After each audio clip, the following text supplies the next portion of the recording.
हमने economic development में एक चैप्टर स्टार्ट किया हुआ है। चैप्टर का नाम है strategies of industrial growth from 1947 to 1990। इस चैप्टर में हमने मैक्सिमम पोर्शन कवर कर लिया है। आज चैप्टर का लास्ट टॉपिक कवर करना है। लास्ट टॉपिक करने से पहले एक बार हम याद करते हैं इस चैप्टर में हमने कौन कौन से टॉपिक्स गो थ्रू कर लिए हैं। In total we have covered 6 topics. सबसे पहला importance of industries in Indian economy. क्या थी इंपॉर्टेंस इंडस्ट्रीज की? सेगी शॉर्ट फॉर्म बनाई थी हमने, ठीक है। उसके बाद हमने दूसरा किया कौन कौन से ऐसे फैक्टर्स थे या रीजंस थे जिससे पब्लिक सेक्टर को मेजर रोल प्ले करना पड़ा इंडस्ट्रियलाइजेशन में। समझ रहे हो क्या उसके रीजन थे? 3 रीजन हमने पढ़े थे।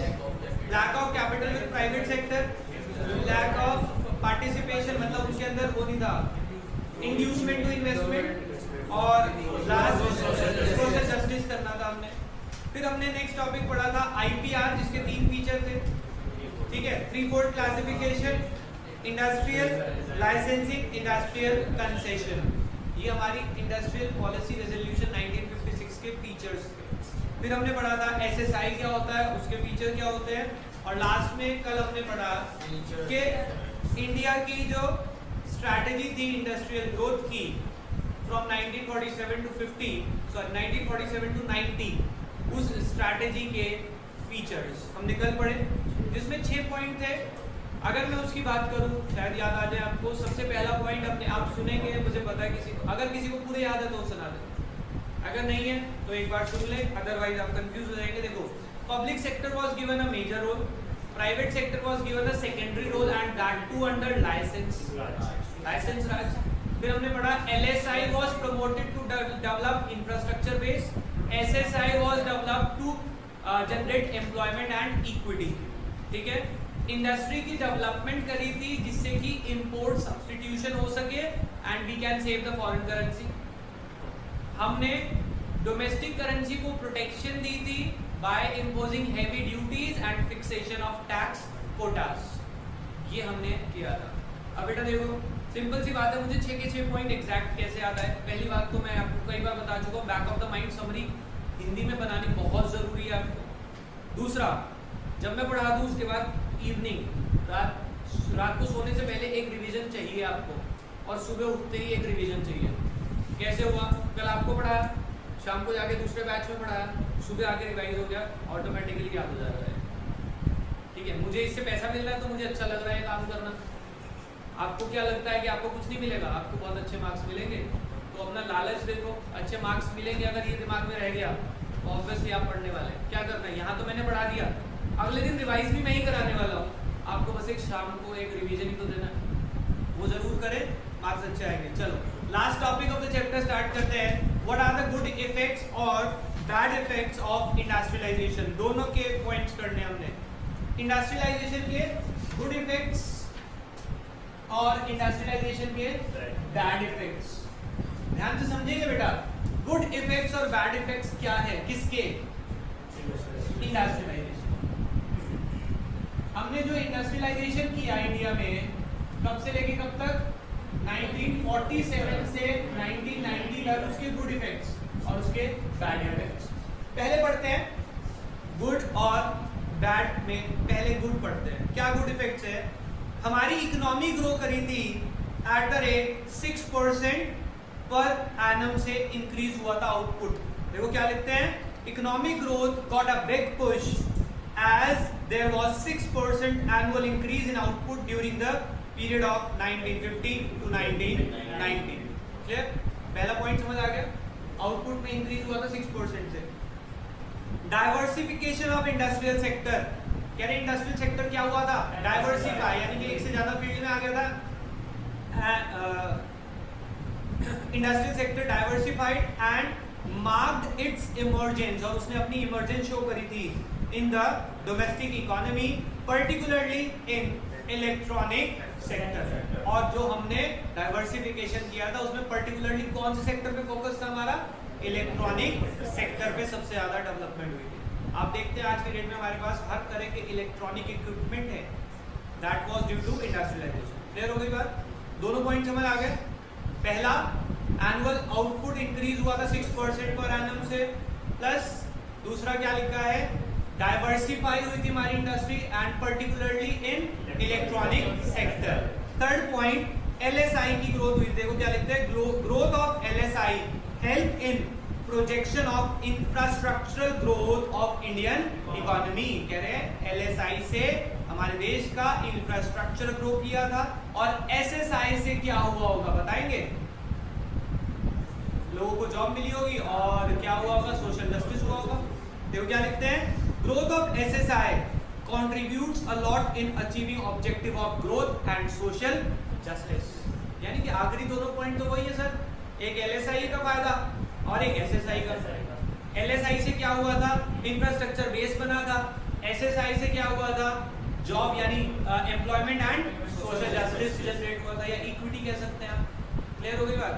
शुरू के दो पॉइंट याद करने सिर्फ, पहला आउटपुट बढ़ा 6% से, दूसरा इंडस्ट्रियल सेक्टर में ग्रोथ हुई, डाइवर्सिफिकेशन हुई, and that too particularly in electronic sector. तीसरा, एलएसआई ने जो है इंफ्रास्ट्रक्चर बेस बनाया, और एसएसआई ने एम्प्लॉयमेंट और सोशल जस्टिस जनरेट किया।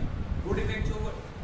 Let's move on to the bad effects. याद हो जाएंगे गुड इफेक्ट्स होपफुली, बहुत इजी है अगर आप इसकी समझी बनाएं अपने हिसाब से।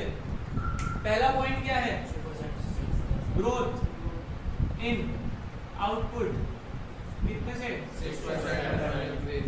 दूसरा हमने क्या, diversify, particularly in electronic sector। LSI infrastructure base या इंफ्रास्ट्रक्चर ग्रोथ।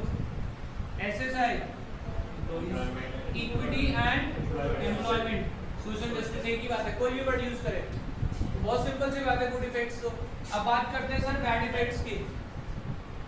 समझ आ गए? बैड इफेक्ट्स क्या है बेटा? एक चीज समझेंगे फिर पढ़ेंगे, बहुत इजी हो जाएगा उसको। आपने पढ़ा था 1947 से जब हमने इंडस्ट्री सेटअप करनी शुरू करी, मेजर रोल कौन से सेक्टर के हाथ में था? Public sector. यानी कि पब्लिक सेक्टर की मोनोपोली बन गई थी या नहीं? बन गई थी, क्योंकि सारा कंट्रोल पब्लिक सेक्टर के हाथ में था। अब उसकी जब मोनोपोली थी, मोनोपोली जो गवर्नमेंट ने अपनी बनाई थी, वो जो थी ना, वो हमारे लिए नुकसान प्रूफ कर रही थी। क्यों? क्योंकि पब्लिक सेक्टर में करप्शन, लीकेज बहुत ज्यादा थी। Leakage of revenue, leakage of revenue is known as corruption. समझ रहे? रेवेन्यू मतलब पैसा, पैसे का जब लीकेज हो, आया किसी काम के लिए, यूज कहीं और हो रहा है, तो उसको लीकेज बोलते हैं, वो भी करप्शन ही हो गया। तो कह रहे हैं ये जो हमने सोशल जस्टिस के मोटिव से पब्लिक सेक्टर बनाया था ना, ये हमारे लिए बर्डन प्रूफ हो गया था। हमने सोचा था भलाई होगी, बल्कि भलाई नहीं हो रही थी और नुकसान ही कर रहा था ये हमारे लिए। तो ये एक बैड इफेक्ट है इंडस्ट्रियलाइजेशन का। देखो क्या लिखते हैं, public sector monopoly gradually turn out to be a burden. कह रहे जो पब्लिक सेक्टर की मोनोपोली थी, यानी गवर्नमेंट की जो मोनोपोली थी, was turn out to be a burden because of inefficiency, corruption, leakage etcetera. इनकी वजह से ये हमारे लिए बर्डन हो गई थी। और ब्रैकेट में लिख दिया डेड सोशल वेट, यानी कि सोशल वेट बिल्कुल खत्म हो गया था। जो हम सोच रहे थे हमारी भलाई होगी, वो मर गई थी, बिल्कुल कोई भलाई नहीं हो रही थी किसी की। समझ आ गई बात? पहला पॉइंट समझ आ गया होपफुली। याद करें एक बार, क्या है? Public sector monopoly proves out to be a burden because of inefficiency, corruption and leakage etcetera. दूसरा पॉइंट पढ़ते हैं, क्या लिखा है? Protection of domestic industry. हमने डोमेस्टिक इंडस्ट्री को प्रोटेक्ट किया था 1947 से 90 के बीच में। कैसे प्रोटेक्ट किया था? इंपोर्ट ड्यूटी लगाई थी और फिक्सेशन ऑफ कोटा करे थे, करा था ये काम। क्यों? अपनी इंडस्ट्री को प्रोटेक्ट करने के लिए। आपने उन्हें प्रोटेक्शन देने की वजह से ना उनकी ग्रोथ में रुकावट बना दी। कैसे? ध्यान से समझना। हमारी इंडस्ट्रीज को क्या होगा कि तुम बनाओ, तुम्हारे प्रोडक्ट बिकेंगे, बाहर वाले प्रोडक्ट हम महंगे कर देंगे, और दूसरा जो आएंगे वो भी एक लिमिट में आएंगे। इससे क्या हुआ, जो हमारे इंडस्ट्रियल सेक्टर के लोग थे जो प्रोडक्शन कर रहे थे, वो लेथार्जिक हो गए थे। उन्होंने नई टेक्नोलॉजी लाने की कोशिश ही नहीं करी। समझ रहे हैं? उन्होंने इंटरनेशनल स्टैंडर्ड का प्रोडक्ट बनाने की कोशिश नहीं करी। कह रहे यहीं बना के बेचे जाओ, मजे आ रहे। समझ रहे? इससे क्या हुआ, फायदा होने की बजाय प्रोटेक्शन की वजह से नुकसान हो गया। जैसे कि कई बार आप भी सोचते हैं, आप भी समझते हैं इस चीज को कि आपके पेरेंट्स आपको कहते बेटा ये नहीं करना, ऐसे नहीं करना, यहाँ नहीं जाना, तो आप कई बार समझते हैं और उस चीज को एनालाइज भी करते हैं कि मेरे पेरेंट्स मेरी भलाई के लिए सोच रहे हैं, बट जब टाइम निकल जाता है तो क्या कहते हैं यार काश उस टाइम चले जाते या जाने देते ना, तो आज मुझे वो चीज़ ज़रूर आती। बाद में ऐसी बहुत सारी चीज़ें होंगी आपके दिमाग में कि जो चीज़ हम हमारी प्रोटेक्शन के लिए हो रही है, वो तो ये चाहते हैं कि हमारे को कोई हार्म ना आए, बट उससे हमें कहीं ना कहीं नुकसान फ्यूचर में फेस करना पड़ता है। कई बार आपको पेरेंट्स कहते हैं बेटा नहीं ऐसे नहीं करना, आप रात को जब लेट नाइट स्टडीज करेंगे ना, तो पेरेंट्स कई बार कहेंगे बेटा सो जा, कोई नहीं बाकी कल पढ़ लियो।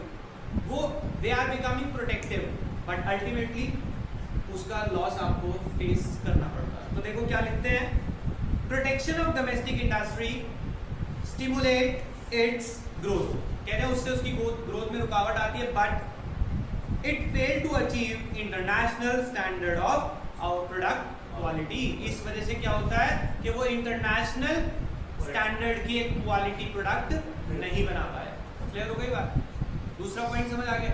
अब इन दोनों पॉइंट को एक साथ दिमाग में रखना वो थोड़ा सा मुश्किल हो जाता है, दिमाग में एकदम आता नहीं क्या नुकसान था। पहला नुकसान क्या था बताओ? पब्लिक सेक्टर की जो मोनोपोली थी वो बर्डन हो गई थी due to inefficiency, leakage and corruption. ठीक है। दूसरा अभी हमने पढ़ा क्या, डोमेस्टिक इंडस्ट्री को प्रोटेक्ट करने के चक्कर में उसकी stimulated its growth and but it proved failure for what, for achieving international product standard. Product में इंटरनेशनल स्टैंडर्ड्स आप लॉन्च नहीं कर पाए। क्लियर हो गई बात? लास्ट बैड इफेक्ट क्या है, हमने एक पॉलिसी लगाई थी बेटा इंपोर्ट सब्स्टिट्यूशन, उसका एक रीजन था, शायद आपको याद हो, कि हम फॉरेन करेंसी सेव करना चाहते थे। क्या करना चाहते थे? Foreign currency save. बट ये जो हमारी सोच थी ना कि हम एक्सपोर्ट क्या कहते हैं इंपोर्ट नहीं करेंगे जिससे हमारी फॉरेन करेंसी बच जाएगी, ये हमारे लिए बहुत बड़ा फेलियर साबित हुआ। हमारी फॉरेन करेंसी रिजर्व बचे नहीं थे बल्कि और कम होना शुरू हो गए थे। कैसे कम हो गए थे ये दिमाग में आता है कि सर जब हम इंपोर्ट नहीं कर रहे तो हमारे पास करेंसी है वो तो हमारे पास ही रहेगी ना, तो श्रिंक कैसे हो रहे हैं हमारे रिजर्व? ध्यान से समझना, आपके पास सपोज फॉरेन करेंसी छोड़ो, आपके पास करेंसी है 1 लाख रुपए है, ठीक है। आपने क्या करा कि मैं इससे कुछ नहीं खरीदूंगा, इसे बचा के रखूंगा, यही तो सरकार कर रही थी। अब बचा के रखे हैं, अल्टीमेटली टाइम के साथ साथ नई नई प्रोडक्ट आ रहे हैं, नई नई चीजें आ रही है, महंगाई बढ़ रही है, खर्चा हो रहा है, आपके जो रिजर्व थे वो उतने ही रहेंगे या बढ़ेंगे? उतने ही रहेंगे, क्योंकि आप ना तो खरीद रहे हैं ना बेच रहे हैं कुछ, और रिजर्व क्या हो जाएंगे अल्टीमेटली टाइम पीरियड के हिसाब से श्रिंक होते चले जाएंगे, यानी कि क्या होने शुरू हो जाएंगे आपके पास, कम पड़ने शुरू हो जाएंगे। मैंने ये नहीं कहा कि वो खत्म होने शुरू हो जाएंगे, मार्केट सिचुएशन के हिसाब से वो आपके लिए कम पड़ जाएंगे आपके, क्योंकि मार्केट में तो और करेंसी आ जाएगी ना। पढ़ते हैं, देखो last point, saving foreign exchange through import substitution. क्या लिखा है? Saving foreign exchange through import substitution proved to be inefficient policy instrument. वो हमारे लिए क्या बन गया था? इनएफिशिएंट पॉलिसी इंस्ट्रूमेंट, ऐसा इंस्ट्रूमेंट जो हमारे लिए एफिशिएंट नहीं था। Because of this our foreign exchange reserve started shrinking. इस वजह से हमारे फॉरेन करेंसी के रिजर्व जो थे वो क्या होने शुरू हो गए थे? श्रिंक होने शुरू हो गए थे। तीनों होपफुली समझ आई थी। बैड इफेक्ट्स क्या है?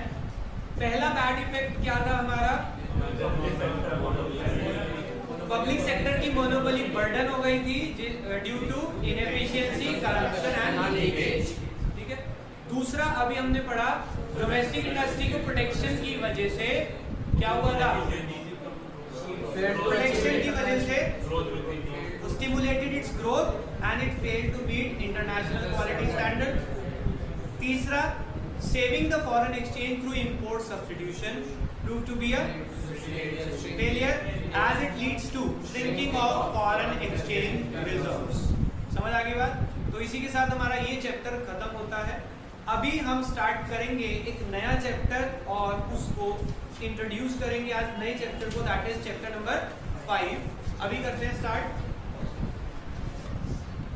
देखो बेटा, अब नेक्स्ट चैप्टर स्टार्ट करते हैं। इसमें थोड़ा सा टॉपिक पढ़ेंगे हम, ज्यादा नहीं। चैप्टर का नाम क्या है?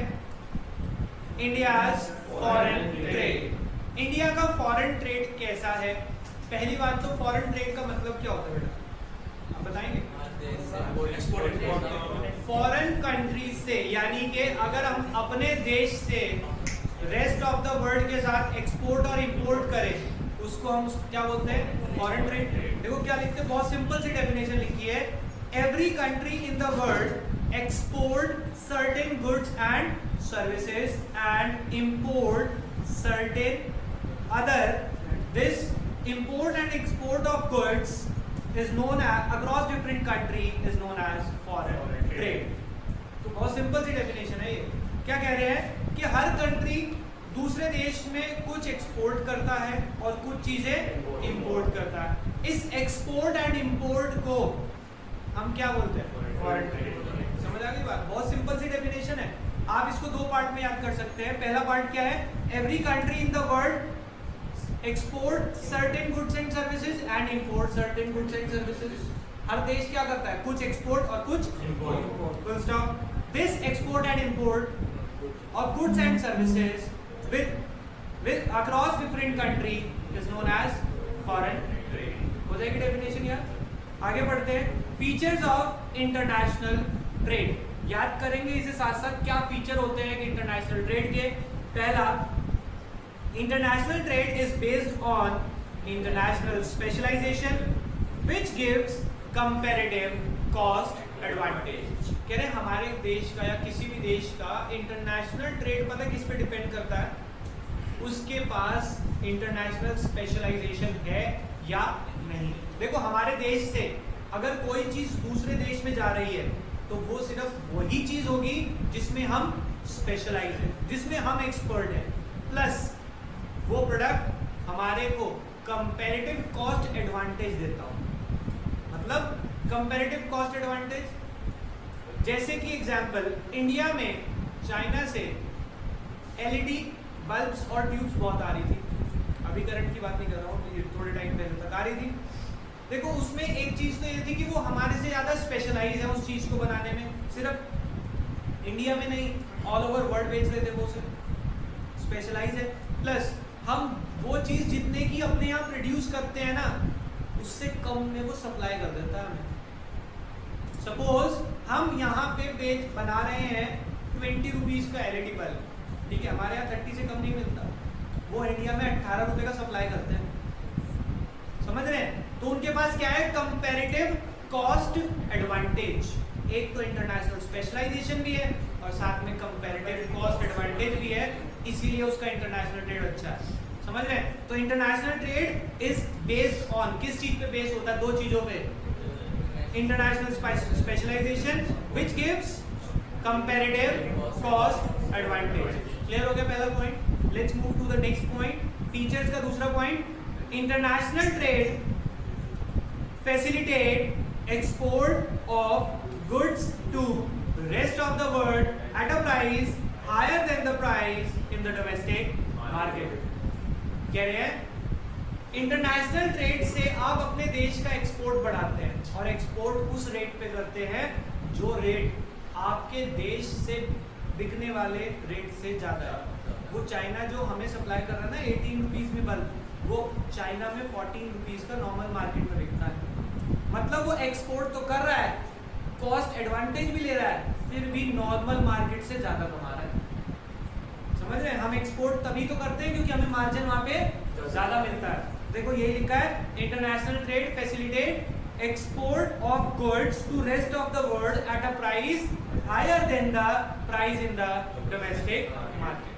क्लियर हो गई बात? कोई प्रॉब्लम? अब देखो क्या लिखेंगे अगला, इंटरनेशनल ट्रेड फैसिलिटेट्स, सेम ऊपर से, ये ऊपर वाला पॉइंट भी फैसिलिटेट करता था, ये भी फैसिलिटेट करता है, वो एक्सपोर्ट और ये इंपोर्ट। इंपोर्ट क्यों फैसिलिटेट करता है?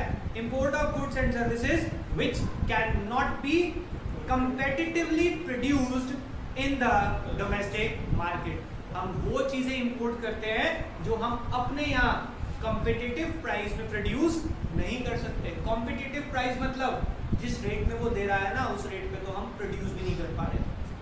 समझ रहे बात को?